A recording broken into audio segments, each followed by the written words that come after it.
উত্তপ্ত পৰিস্থিতিৰ সৃষ্টি হৈছে। এখন বিদ্যালয়ত অভিভাৱকসকলে উত্তপ্ত পৰিস্থিতিৰ সৃষ্টি কৰিছে কিয়নো বিদ্যালয়খনৰ 43 গৰাকী শিক্ষাৰ্থীৰ বিপৰীতে মাত্ৰ 3 গৰাকী শিক্ষাৰ্থীয়ে মেট্ৰিকত উত্তীৰ্ণ হৈছিল আৰু তাৰ পাছতে শিক্ষকৰ বিৰুদ্ধে তীব্ৰ ক্ষোভ উজাৰ দিছে অভিভাৱকসকলে। সংখ্যালঘু এলেকাত মেট্ৰিকৰ ফলাফল বেয়া হোৱা দেখিবলৈ পোৱা গৈছে। আমি লৈ আহিছো এটা বিশেষ খবৰ। শনিবাৰৰ দিনটোত যেহেতু মেট্ৰিকৰ ফলাফল ঘোষণা কৰা হৈছিল আৰু সংখ্যালঘু এলেকাত মেট্ৰিকত বিদ্যালয়ৰ দুৰ্বল ফলাফল দেখিবলৈ পোৱা গৈছে। মাত্ৰ 3 গৰাকী শিক্ষাৰ্থীয়ে উত্তীৰ্ণ হৈছে মেট্ৰিক পৰীক্ষাত। তাৰ পাছতে উত্তপ্ত পৰিস্থিতিৰ সৃষ্টি হৈছে। অভিভাৱকসকলে উত্তপ্ত পৰিস্থিতিৰ সৃষ্টি কৰিছে। মেট্ৰিকৰ পৰীক্ষাৰ ফলাফলক লৈ ক্ষুণ্ণ হৈ পৰিছে অভিভাৱকসকল। শিক্ষকৰ বিৰুদ্ধে ক্ষোভ উজাৰিছে অভিভাৱকে। বিদ্যালয়ৰ শিক্ষকৰ বিৰুদ্ধে উত্তাল প্ৰতিবাদ সাব্যস্ত কৰিছে ৰাইজে। আৰু জানিব পৰা মতে 43 গৰাকী শিক্ষাৰ্থীৰ মাজৰ মাত্ৰ 3 গৰাকীহে মেট্ৰিকত উত্তীৰ্ণ হ'ল। বিদ্যালয়ৰ সকলো শিক্ষকক বদলিৰ দাবী জনাইছে অভিভাৱকসকলে। এখন বিদ্যালয়ৰ আজব ঘটনা সংঘটিত হোৱা দেখিবলৈ পোৱা গৈছে। নাওবৈচাৰ তিনিঠেঙীয়া হাইস্কুলত উত্তপ্ত পৰিস্থিতি। বিদ্যালয়খনৰ 40 জনেই মেট্ৰিকত ফেইল কৰিছে। হাজাৰ হাজাৰ দৰমহা লৈও শিক্ষাৰ্থীক ভাল শিক্ষকে দিব নোৱাৰাৰ অভিযোগ আনিছে অভিভাৱকসকলে। আৰু বিদ্যালয়ৰ গেটৰ সন্মুখতে তীব্ৰ প্ৰতিবাদ সাব্যস্ত কৰিছে অভিভাৱকসকলে। আমাৰ হাতত সেই দৃশ্য আহি পৰিছে। আমি আপোনালোকক সেই দৃশ্য দেখুৱাম। এক উত্তপ্ত পৰিস্থিতিৰ সৃষ্টি হৈছে। বিদ্যালয়খনৰ 40 গৰাকী শিক্ষাৰ্থীয়ে মেট্ৰিকত উত্তীৰ্ণ হ'ব নোৱাৰিলে আৰু তাৰ পাছতেই এনেদৰেই বিদ্যালয়ৰ গেটৰ সন্মুখত শিক্ষকৰ বিৰুদ্ধে তীব্ৰ ক্ষোভ উজাৰিছে এইসকল অভিভাৱকে। বিদ্যালয়সমূহৰ পৰিদৰ্শক মহোদয় লখিমপুৰ উত্তৰ লখিমপুৰ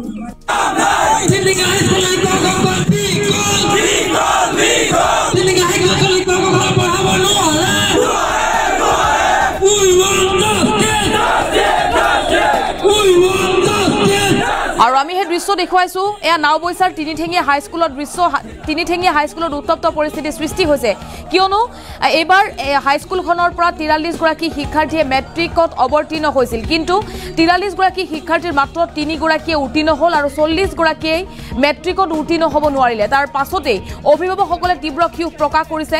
মেট্ৰিকৰ দুৰ্বল ফলাফলক লৈ এবাৰ সংখ্যালঘু এলেকাত গৰজি উঠিছে অভিভাৱকসকলে। এই মুহূৰ্তত আমাৰ হাতত মন্তব্য আছে, মন্তব্য শুনক।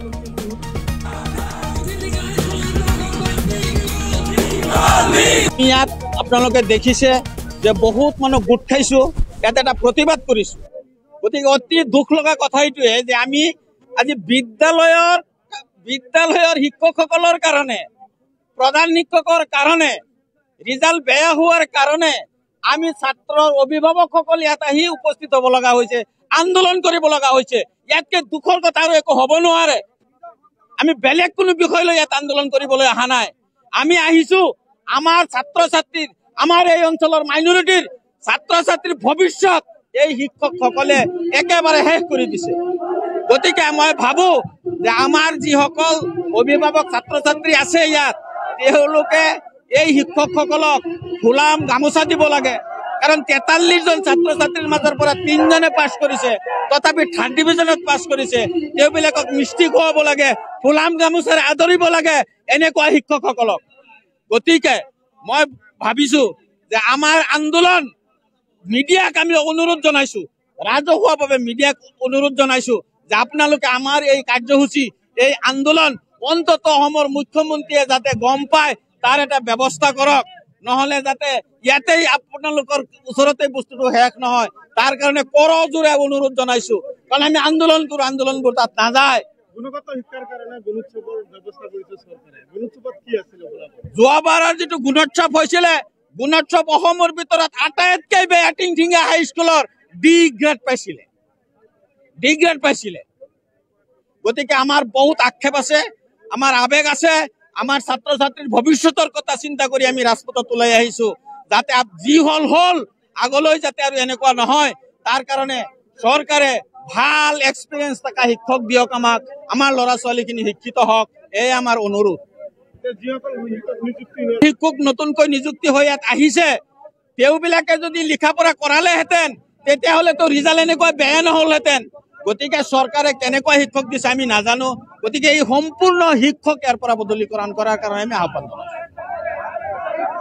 সন্মানীয় মুখ্যমন্ত্ৰী এটা কথা ঘোষণা কৰিছিল, এখন বিদ্যালয়ৰ পৰা 30% ওপৰত যদি অৱতীৰ্ণ নহয় তেতিয়া সেইখন বিদ্যালয়ত বিহিত ব্যৱস্থা ল'ব।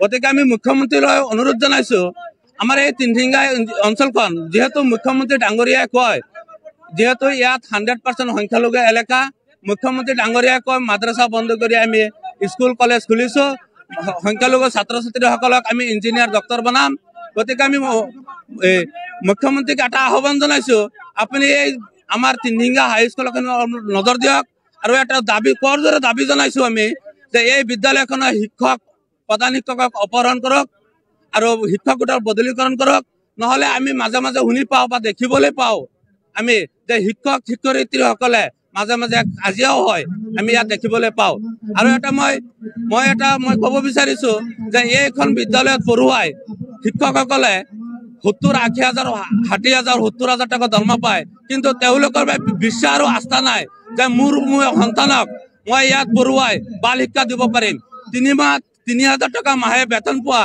এই প্ৰাইভেট স্কুলত 70-60,000 পোৱা শিক্ষকৰ ছাত্ৰজন পঢ়িবলৈ দিয়ে গতিকে শিক্ষামন্ত্ৰী মহোদয়ক আৰু অসমৰ মাননীয় মুখ্যমন্ত্ৰী মহোদয়ক অনুৰোধ জনাইছো যেহেতু মুখ্যমন্ত্ৰী ডাঙৰীয়াক মাজে কৈয়ে থাকে যে আমি সংখ্যালঘু ছাত্ৰ ছাত্ৰীসকলক ইঞ্জিনিয়াৰ ডক্টৰ বনাম এই ইঞ্জিনিয়াৰ ডক্টৰ বনাবলৈ হলে আমাৰ সংখ্যালঘু অঞ্চলত অলপ নজৰ দিব বুলি মুখ্যমন্ত্ৰী আমি আশা ৰাখিলো পাইছে কি কাৰণে ইয়াত প্ৰতিবাদ সাব্যস্ত কৰিবলগা হৈছে ইয়াত মেনেজিং কমিটি তথা অভিভাৱকসকল গোটেই একত্ৰিত হৈছে এইখন বিদ্যালয়ত যিটো ৰিজাল্ট ক্লাছ মেট্ৰিকৰ যিটো এছএছএলচি ফাইনেল ৰিজাল্ট ওলাইছে যিটো ৰিজাল্ট ওলাইছে আমাৰ কাৰণে একদম এইটো মানে এনেকুৱা লাজৰ কথা হৈ গ'ল 43জন ছাত্ৰ ছাত্ৰীৰ পৰা মাত্ৰ 3জনে পাছ কৰিছে 40জনে ফেল কৰিছে গতিকে ইয়াতকে আৰু বেয়া কি খবৰ হ'ব পাৰে আমাৰ কাৰণে বিদ্যালয়খন ইয়াত থকাতকে নথকাই ভাল আমি এই কাৰণে চৰকাৰকো ইয়াৰ পৰা আবেদন অনুৰোধ জনাইছো যে আমাৰ এই বিদ্যালয়ৰ পৰা যিসকল